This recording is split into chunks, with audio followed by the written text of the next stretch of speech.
Labą dieną. Es Aleks Pašuškevič iš Steigvilių kaimo, kur dabar ir es. Ir noriu jum papasakot istoriją, katru kadais išgirdo iš savo amžinatilsį tėvą irgi Aleksą. A istorija šita yra apie ūkininko, katras daug žemių ir daug darbų turėjo. Į tokio vieno įprasto dieno vis namiški buvo lauk, buvo kien, į dirbą kas kam prideda. Bedirbdami pamatė, kad prie kiemo vartų moterėlas dvi ateina. Buktais pavargėlus, kadangi seniau būdavo, kai eidavo per kaimus nepasiturinčią žmogelį, užeidavo jie į ūkininką gryčio, ten gaudavo lėkštę pavalgyt, o pavalgė toliau eidavo vėl savo kelias, todė šeimininkas pagalvoja, kad tai bus iš šito karto.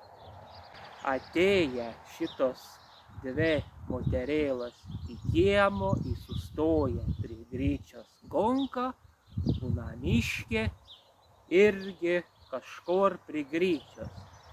Ir tados tos kelios moterėlas šitai pasakė: esam mes pavargėlas ir valgyt norim.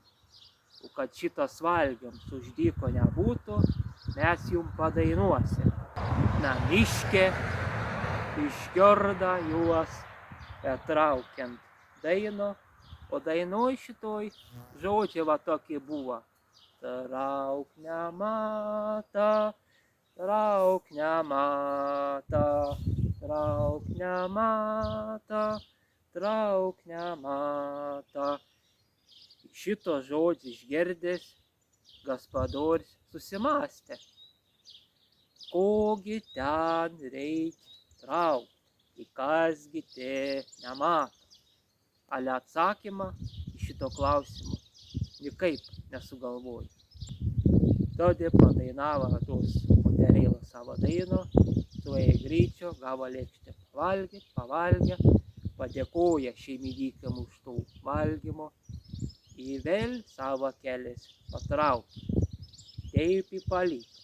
Paskui jau eina šeimininkė į kito gryčios galo pasižiūrėti, kaip kraičiai skryn laiko. Nuėję įžiūri, o Jėzus Marija, nebėra drapanų gražiausių, audinių spalvingiausių. Ir tados jau suprato, kad jokios čia nebuvo ne pavargėlas, a paprasčiausios vagilkos. Ir kados jos kiem stovėdamos traukė dainelą savo trauk nematą, lygiai tuo laiku kit žmogus stovėję už gryčios ir pro lango šmakšt į kambarį ir prie kraičio skrynios. Ir šitaip palika ūkininkas be drapanų brangiausių ir drabužių medžiagų spalvingiausių.